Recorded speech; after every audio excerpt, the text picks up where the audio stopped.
Everyone has tales about the strange and bizarre.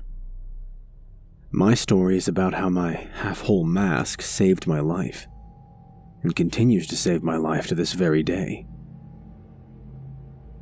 Late in December, I was traveling north from California to my home state of Oregon. Nothing fancy, I was just going to visit the family for the holidays. On my way north, I hit a small snowstorm, nothing awful, just a lot of snow falling all at once. I wasn't worried about the small increase of snow at first, considering I had snow tires installed before I started my long journey home. I did, however, get a little hesitant to drive when the snow started to really come down. The large amount of falling snow, coupled with the large amount already littering the ground as I traveled higher into the mountains, caused me to consider finding a place to stay for the night. I figured I could get some sleep while the storm passes over. That and the fact that I could give my car's heater a break before it would decide to burst into flames, or worse, just stop working altogether.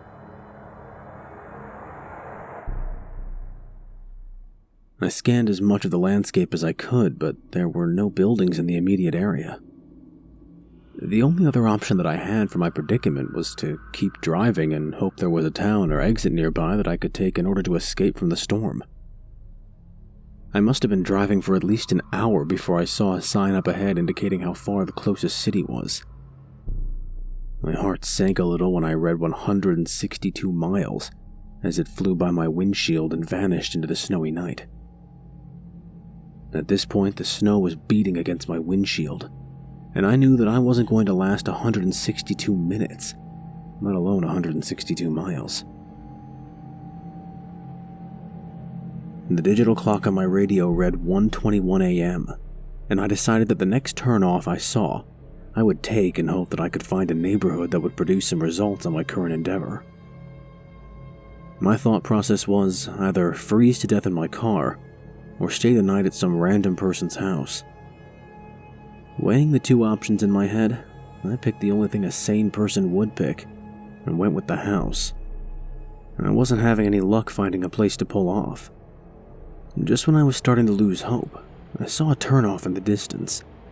A small shape started to make its way closer into my headlights, and on further inspection, it was revealed to me that they were two wooden poles that possibly belonged to a fence. When I turned onto the road between the two wooden poles, the ground beneath me felt rocky and rough, like I was traveling on gravel. I didn't drive for too long before I started to see a small cabin creep into my field of view. The lights in the cabin were off, but the place seemed to be in good shape. I parked my car under a tall, wild-looking tree that took residence on the cabin's front lawn.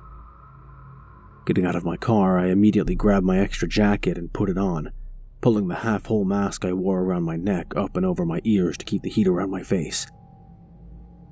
I put my cap on and trudged up to the cabin after putting my cap snug on my head.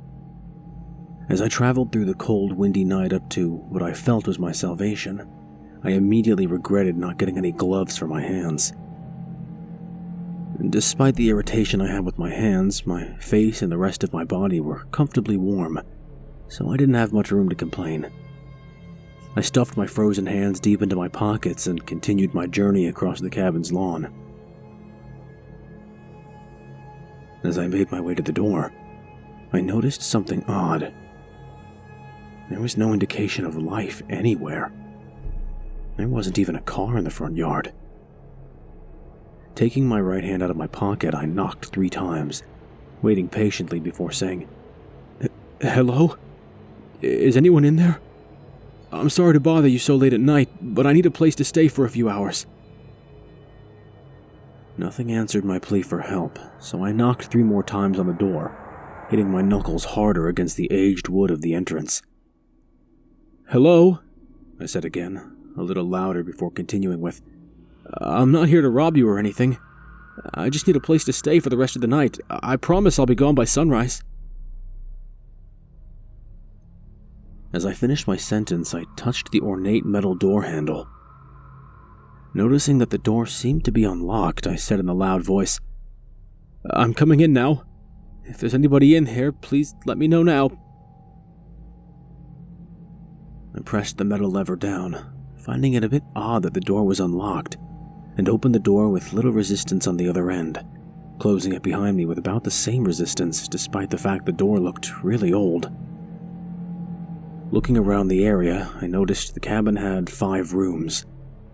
The living room, which was the biggest room, a small kitchen, an even smaller washroom, and what I assumed were 2 small bedrooms in the back. No lights were on inside the cozy cabin, making it almost pitch dark if my eyes weren't already adjusted to the darkness from outside. I decided the best thing to do would be to search for a light switch, so I took out my phone and turned on my flashlight app to scan the walls. My scan produced no results, however, and at the risk of losing precious battery power on my phone, I decided the best option would be to turn off the light and put my phone on airplane mode. Before turning off my light, I studied the paintings hanging on the wall that I glossed over in the initial scan. Each painting that crossed my sights was just typical landscapes or harbors, things like that. There was a painting that looked like a fox hunt or something like that, but other than that, it was just typical paintings you would see hanging on the walls around an elderly person's home. There was a painting, however, that caught my attention. The painting was small and consisted of what looked like 2 adults, a mother and father, a teenage girl, and a small child.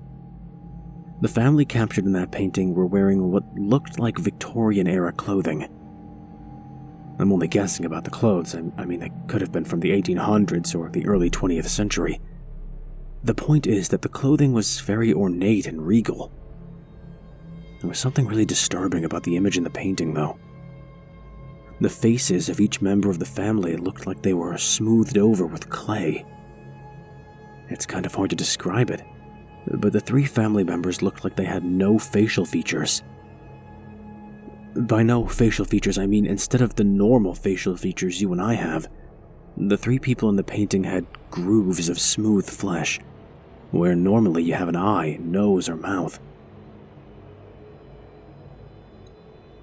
The only person in the painting who didn't possess a blank face was the teenage girl, who had normal facial features for a teenage girl. In fact, she was quite breathtaking. I pulled myself away from the painting to take a glance at my phone for the time. My phone indicated that it was past 2 o'clock in the morning, so I decided to go to the back room and check to see if it was occupied. To my relief, the room was vacant besides a medium-sized bed, ornate dresser, and nightstand. There wasn't much to go by. The walls were blank besides more sappy paintings to give it a little more atmosphere. Although there was no indication of a heating system besides a chimney, the rooms were bearable enough that I figured I could just bundle up in my clothes under the covers in order to stay warm. I was only going to be there for a few hours anyway, so there wasn't much point in starting a fire. Plus, the people who owned the cabin wouldn't be back tonight, considering how late it was. I hopped into the worn-out bed facing the open door next to another door I assumed was a closet, and pulled my half-whole mask completely up and over my face to make sure my head would stay nice and warm the rest of my stay. Pulling the fabric of my mask down slightly, I set the alarm on my phone for 4:30 a.m. and put it back down onto the nightstand. I covered my face again and bundled up tightly with the sheets, closing my eyes and letting dreamland take me away, until I woke up after what felt like minutes later, to the sound of scratching.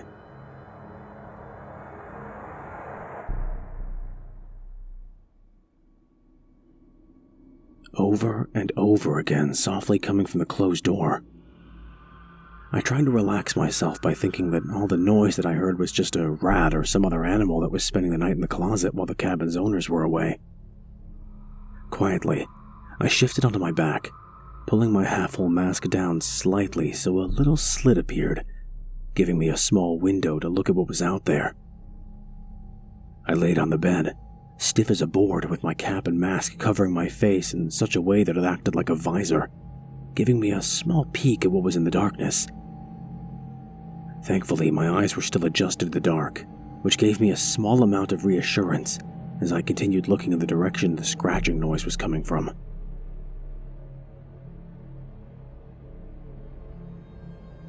The scratching continued, louder and longer for what seemed like minutes, until just like that, it suddenly stopped.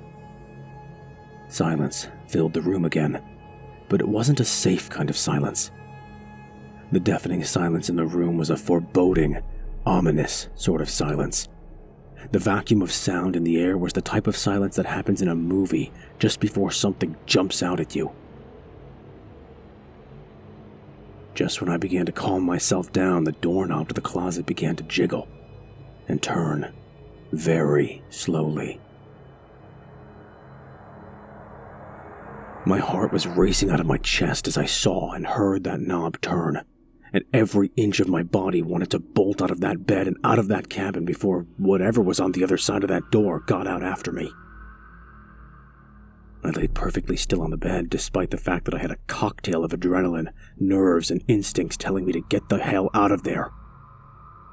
My eyes widened as the door to the closet opened slightly, and I saw what looked like a dried head attached to an elongated neck pop out of the opening, followed by a skeletal body.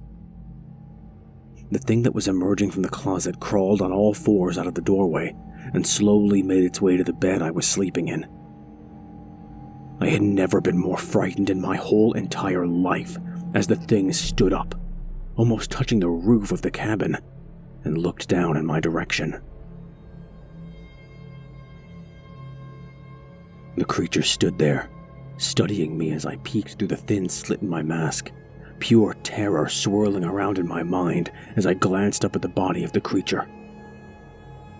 Looking at the creature's skeletal face, I noticed that it had no eyes in its eye sockets, which led me to believe that it couldn't see me, even though I could see it. Just when the idea of it not being able to see me started to give me a little comfort, the creature began to speak. "Strange," the creature whispered softly as it continued to watch me, and then began to speak again. "It has no fear of me," the creature continued to say in a hoarse tone as it began to breathe loudly, continuing to look at me and gripping down on the edge of the bed. Feeling the creature's bony hand touch the edge of my bed caused my brain to go into complete panic mode. The only thing that stopped me from jumping up was the thought that maybe the creature believed I was dead or asleep and wouldn't attack. "How can it not fear? How can it not fear me?" the thing said through clenched teeth, before loudly gasping and suddenly pulling back with its mouth open in an expression that seemed like fear. "It has no face," the thing whispered to itself as it continued to back away. "It has no face," the creature said again, but this time louder than before, and slightly more threatening. "It has no face!" the creature shouted as it backed off further away from the bed. I heard the thing breathing loudly and quickly before calming down and slowly returning to the side of the bed. Leaning over me slowly, the creature continued to look at me before softly beginning to breathe on my face. I could smell its foul breath even through my mask. The smell was so powerful that it took all my strength not to gag as a reflex to the awful stench. In my mind, I made the choice to keep motionless and not do or say anything that could compromise whatever illusion I was giving the thing that was currently studying me. The creature breathed on me again softly. The stench I smelled from its breath could only be described as pure death, which only strengthened my resolve to stay perfectly motionless. "Strange," the thing whispered at me again, leaning in close to me to the point where I could see and smell its decaying flesh.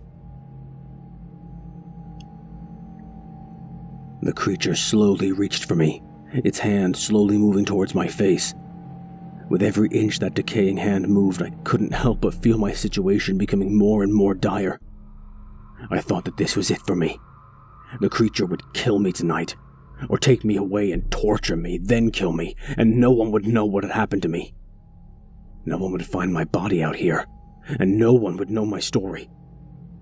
I could feel tears start to well up in my eyes as I thought of everyone I ever loved being yanked away from me in this one moment.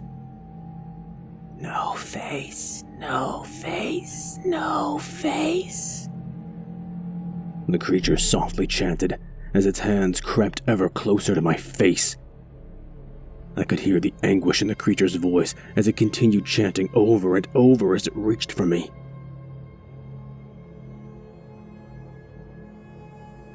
As the creature's long, bony hand crept only centimeters away from my face, I braced myself for the worst, making the last thoughts I would ever have about the people who I loved. Just as I thought my life was all over, a sudden loud noise erupted from the room, filling the ear closest to the nightstand with a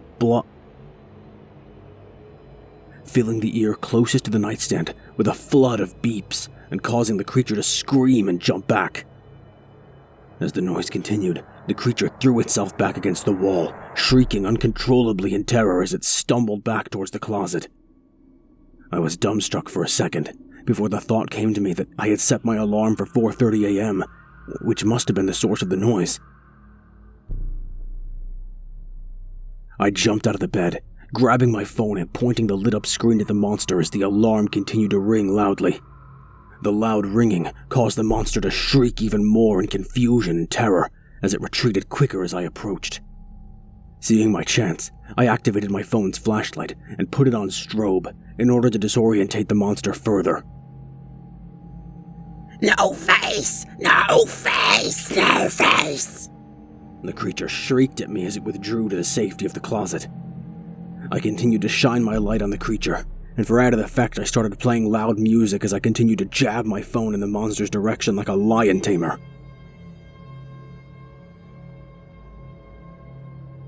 The thing threw itself into the dark recesses of the closet, and I shoved the door back, locking it after I slammed it closed. The shrieks coming from the monster started to get fainter and fainter, like it was retreating deeper into the house. No face! No face! It has no face! I could hear the creature yell out as it got further and further away. After hearing the last retreating words of that thing that terrified me the whole night, I bolted from the cabin at breakneck speed, jumping into my car and floored it off the gravel road. I was shaking all over as I drove, and when I pulled my half-whole mask further down, my exposed skin was as white as the snow that littered the ground.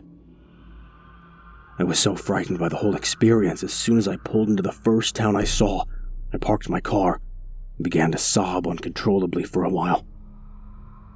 The experience that I had just been through would scar me for life, but as I wept in my car in the parking lot of a 7-Eleven, I couldn't help but start to laugh a little in between my fits of crying.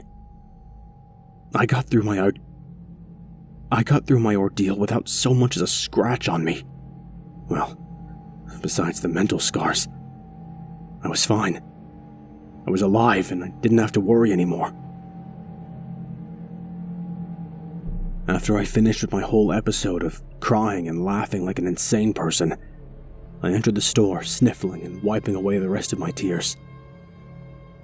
As I continued into the store, the cashier looked up at me and traced my direction with his eyes before continuing with what he was doing. The store was mostly empty. Besides an elderly couple, I was the only customer in there. "Had a rough night?" the cashier said with one eyebrow cocked up while he scanned my items. "You have no idea," I said, looking out the window at the sunny winter day. "I noticed you looked a bit upset when you came in. What happened? Did you get dumped or something?" he said, looking up at me. He seemed to be a little younger than I was, although that doesn't say much because even though I'm 22, I look younger than my actual age. I looked at the cashier's name tag for a second before feeling that I had nothing to lose by telling him about the night I just had. The small name on his ID tag read Evan, and as I finished telling him my frightening tale, something odd happened. I expected him to burst out laughing or say I was the best liar he had ever talked to. Instead of doing any of that, Evan just stood there, his skin milk white as he stared at me with an expression so horrified it gave me the impression that he just witnessed someone get run over by a train or something. "Evan, are you alright?" I said, looking into his eyes while we both stood there quiet. "What? Oh, yeah, it's just..." Evan began to say before his thoughts trailed off due to the new feeling that we were both being watched. I began to feel eyes burn into the back of my head before turning around to see the old couple I glanced at when I entered the store beforehand. The old couple possessed the same horrified look that Evan had just a few seconds ago. They must have heard the whole story I told. After a few moments of silence, the old couple asked me what I knew about the cabin, to which I really couldn't say. I gave them the best description I could about what I saw. The couple proceeded to tell me about the cabin, how long it's been there, and that it was haunted by a presence so terrifying that the place was condemned and left to rot after so many people disappeared there. They told me that no one who ever stayed in that cabin has ever been seen alive again, if they've ever been seen at all after their visit. "One of my best friends stayed the night in that cabin," Evan said quietly as he stared off into the distance, but continued his thoughts with, "I refused to go into the cabin. I knew something bad would happen if we went. I tried so hard to convince him that the dare was stupid and not to go in, but he refused to be labeled as a chicken and continue with the dare." Evan's eyes began to water as he continued with his story. "I never saw him again after that night. I kept calling his house, but his parents still couldn't find him. We put out flyers and billboards, but we never had any luck. After a few days, we contacted the police, and I told them about the cabin." Evan began to choke down tears as he clenched his fist. "They found him in the basement of that cabin, sprawled out on the floor. His eyes were surgically removed from his eye sockets. His nose was removed and his lips, they were sliced off. When they found him, he was naked, with an incision from the bottom of his rib cage to his pelvis down the middle of his body. All of the internal organs were extracted from his body, and to add insult to injury, his genitals were sliced clean off. But you want to know the worst part of it all? When the police did an autopsy on the body, they found that he was alive during the whole process." Evan winced as he remembered the whole gruesome sight and said, "They never found who or what did it. There was no DNA evidence to convict anybody, and they didn't find the tools that made the incisions, and they didn't find anything." Evan clenched his fist tighter on the table before the old man listening to our conversation put his hand on Evan's shoulder to reassure him that it was going to be all right. As he comforted Evan, he looked at me and said, "People have been disappearing from that area for decades, maybe even centuries for all we know, but the bodies always end the same gruesome way. I don't care who you are. No one deserves something like that happening to them. They should just torch that evil place to the ground." The old lady joined her husband's side and looked at me with the most foreboding face I had ever seen. "If your story is true, you should consider yourself the luckiest man on the face of the earth. In all my years of living, you are the only one to go into that cabin and come out alive," the woman said. The woman said, gripping onto her husband's hand tightly as she spoke to me. After hearing the old woman's words, I realized that Evan said the body of his friend was found in the basement, which explains why the monster's voice got fainter. It would have pulled me into the basement if my phone hadn't gone off. I quickly paid for my items and left the store, more troubled now than I was when I entered. Feeling drowsy due to the lack of sleep and constant adrenaline rush caused by my whole terrible ordeal, I decided to go to a hotel and spend the day sleeping and relaxing to get my mind off things. That night, I sat on the bed in my hotel room and looked at the two items that saved my life. In one hand, I gripped onto my half-whole mask, which hid my face from that terrible monster. In my other hand, I held my cell phone, which scared away the horrible beast that could have killed me. I decided that from that day on, I would always wear my half-whole mask to bed. It saved my life, That's the least I can do for it. The recent brush with death I just experienced had taught me that life is too precious to waste. So I decided to ask my best friend Samantha out on a date. And things worked perfectly.